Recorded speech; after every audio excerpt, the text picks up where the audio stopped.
Good morning students, welcome back in our math class. I hope आप सब अपने घर पर सेफ हैं, सुरक्षित हैं।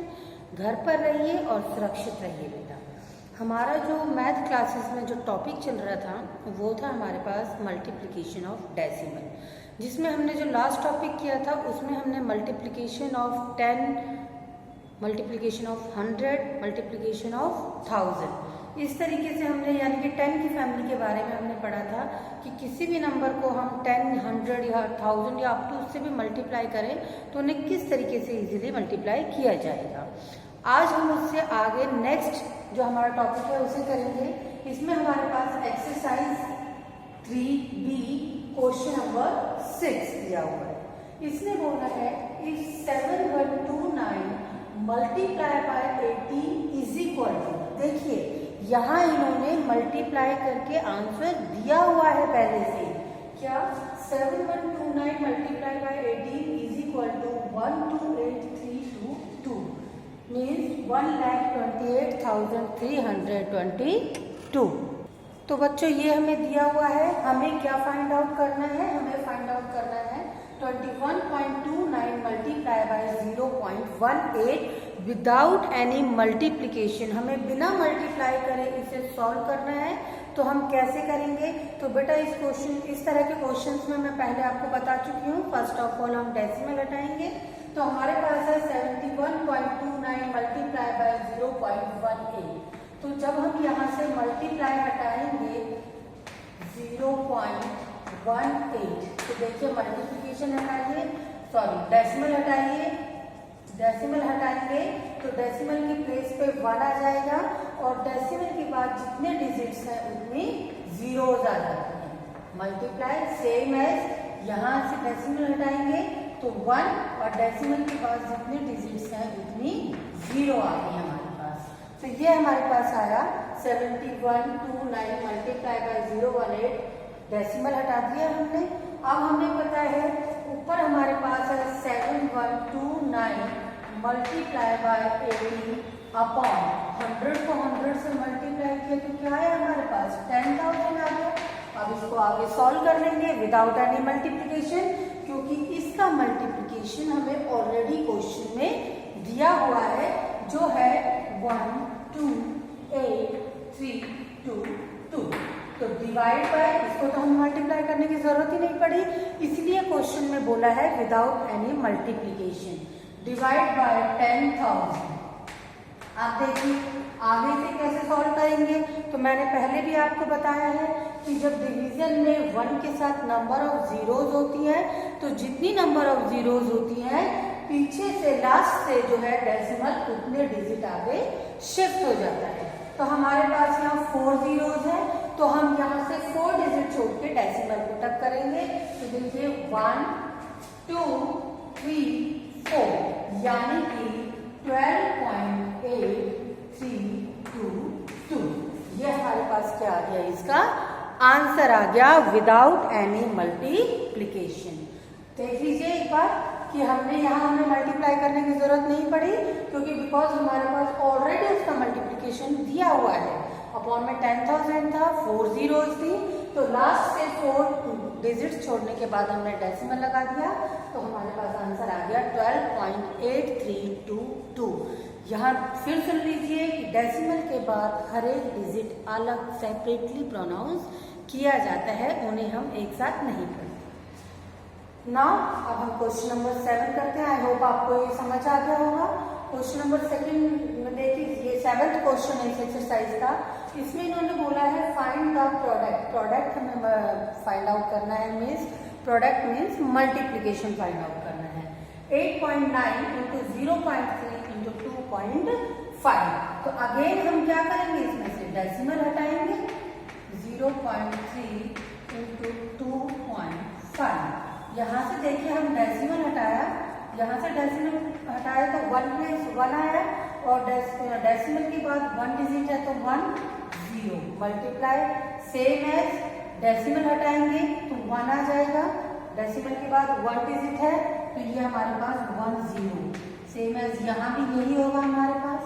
अब हम क्या करेंगे, सिंपल है यहाँ हमें विदाउट मल्टीप्लिकेशन बोला था तो उसका हमें आंसर दिया हुआ था, लेकिन यहाँ ऐसा कुछ नहीं बोला, तो इनको हम आपस में मल्टीप्लाई करेंगे। 25 3 75, 75 को 89 से मल्टीप्लाई करोगे तो आंसर आएगा 6675। यह हमारे पास इसका आंसर आया है बेटा। अब हम यहाँ देखेंगे डिनोमिनेटर में। अभी तो हमने न्यूमरेटर्स को मल्टीप्लाई किया है, अब हम डिनोमिनेटर्स को मल्टीप्लाई करेंगे। 10 multiply by 10 100, 100 multiply by 10 means 1000। Again मैंने पहले भी आपको बताया है कि क्वेश्चन जिस फॉर्म में होता है उसका आंसर भी उसी फॉर्म में देते हैं। ये पॉइंट्स में है तो आंसर भी इसका पॉइंट्स में ही आएगा।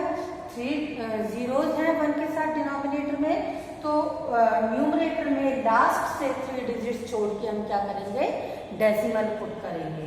तो ये हो जाएगा 6.675। आई होप आपको ये समझ आया होगा बेटा। सिंपल था हमारे पास, न्यूमरेटर को मल्टीप्लाई कीजिए, डिनोमिनेटर को मल्टीप्लाई कीजिए, हमारे पास 6675/1000 आ गया है। 3 जीरोज हैं 1 के साथ, पहले भी बताया जब 1 के साथ नंबर ऑफ जीरोज होती है तो जितने जीरोज हैं लास्ट से उतने डिजिट छोड़ के हम डेसिमल पुट अप कर देते हैं, तो ये हो जाएगा 6.675। तो बेटा इन क्वेश्चन को अच्छी तरीके से समझ लीजिए। मैं आगे आपको नेक्स्ट क्वेश्चन कराती हूँ। नेक्स्ट क्वेश्चन है बेटा जिसमें हमें इसको इवेल्युएट करना है। इवेल्युएट मीन्स क्या होता है कि हमें इसकी वैल्यू फाइंड आउट करनी है। ठीक है बेटा, इवेल्युएट करने का मतलब। अब इसमें बोला है 1.3 raise to the power 2। Raise to the power 2 का मतलब क्या होता है कि जिस भी नंबर के ऊपर जो भी पावर है मीन्स नंबर मल्टीप्लाई होगा उतने ही टाइम्स जितनी उसकी पावर है बाय इटसेल्फ। इटसेल्फ मीन्स अपने आप से वो उतनी ही टाइम्स क्या होगा, मल्टीप्लाई होगा जितनी उसकी रेज टू द पावर होती है। तो है हमारे पास है 1.3 का square. Square means 1.3 into 1.3। Square means raise to the power 2। 2 means वो अपने ही आप से multiply by itself how many times, जितनी उसकी पावर है। मीन्स 2 पावर है तो ये 2 टाइम्स मल्टीप्लाई होगा। 3 पावर होती है तो 3 टाइम्स मल्टीप्लाई होता है बेटा। और इसी तरीके से हमें इस तरीके से कोई भी क्वेश्चन दे रखा हो, जितनी उसकी पावर दे रखी होगी उतने टाइम से वो अपने आप से मल्टीप्लाई होता है। तो ये है हमारे पास 1.3 इंटू 1.3। अगेन मैंने बताया जब भी हम मल्टीप्लीकेशन करते हैं सबसे पहले डेसिमल रिमूव करेंगे। डेसिमल हटाया 1, डेसिमल के बाद सिंगल डिजिट है तो सिंगल जीरो हो जाएगी। Multiply by same as decimal remove किया 1 और सिंगल डिजिट है तो सिंगल जीरो। अब हमारे पास न्यूमरेटर आ गया 13 इंटू 13 और डिनोमिनेटर आ गया 10 इंटू 10। ये आ गया हमारे पास। इसमें आप देखेंगे इस तरीके के क्वेश्चंस जो होते हैं जिसमें रेज टू दी पावर दे रखी होती है बेटा, तो आपको बता दो मैं इस चीज को। Square and cube. Cube means raise to the power 3। Cube का मतलब होता है रेज टू दी पावर 3 और स्क्वायर का मतलब होता है रेज टू दी पावर 2। तो एटलीस्ट 20 तक आपको इनके स्क्वायर और क्यूब लर्न होने चाहिए। You are in 7th class, तो ये आपके लिए कंपल्सरी है। क्यों? क्योंकि कई बार क्वेश्चन आता है हमारे पास तो छोटी छोटी जो मल्टीप्लिकेशन है ये हमें इमीडिएटली रिमाइंड हो जाए, क्योंकि हमने लर्न किया हुआ है तो हमें तुरंत समझ में आ जाएगा कि इसका आंसर क्या है। हमें वो मल्टीप्लाई करने में जो हम टाइम वेस्ट करते हैं वो टाइम एटलीस्ट यहाँ वेस्ट नहीं होगा। तो ये हो गया हमारे पास 13 इंटू 13 मीन्स 13 टू बार मल्टीप्लाई है मीन्स 13 का स्क्वायर। तो 13 का स्क्वायर क्या होता है, अगर आपने याद किया हुआ होगा तो तुरंत बोल दोगे मैम 169। 169 यस। यहाँ मुझे इसको मल्टीप्लाई करने की जरूरत नहीं पड़ी क्योंकि मुझे वो याद था। सेम एज आप भी स्क्वायर और क्यूब एटलीस्ट 20 तक आपको सारे लर्न होने चाहिए। ठीक है बच्चों, जिससे कि क्वेश्चन में कभी भी इस तरीके से आए तो हमें अपना टाइम वेस्ट ना करना पड़े उसे मल्टीप्लाई करने में। ऐसे ही 10 इंटू 10 मीन्स 10 का स्क्वायर। 10 का स्क्वायर क्या होता है हमारे पास 100 मीन्स क्या सॉल्व करके आया 169/100 यही आया हमारे पास। आगे मैंने फिर बोला आपको क्वेश्चन जिस फॉर्म में है आंसर भी उसी फॉर्म में देंगे हम यहाँ। डेसिमल फॉर्म में है तो डेसिमल फॉर्म में ही आंसर आएगा। 20 है तो लास्ट के 2 डिजिट छोड़ने के बाद हम डेसिमल लगाएंगे, मीन्स आंसर आएगा 1.69। ठीक है बच्चों, आई होप आपको ये समझ आया होगा। अगर नहीं आया हो तो इस वीडियो को दोबारा देखिए, आपको जरूर समझ आएगा। ठीक है बच्चों, जब तक देखिए जब तक आपको समझ ना आ जाए। अब एक क्वेश्चन और मैं आपको बताती हूँ, क्वेश्चन नंबर 9 है। बस मैंने बताया इसमें कि जितनी रेज टू दी पावर होती है उतनी बार मल्टीप्लाई हो जाता है। मान लीजिए क्वेश्चन है हमारे पास 0.2 का क्यूब। क्यूब क्यों बोला? क्योंकि यहाँ रेज टू दी पावर 3 है, means cube. Raise to the power 3 को हम क्यूब बोलते हैं, रेज टू दी पावर 2 को हम स्क्वायर बोलते हैं। तो 0.2 raise to the power 3 means two से 0.2 मल्टीप्लाई बाय 0.2 मल्टीप्लाई बाय 0.2।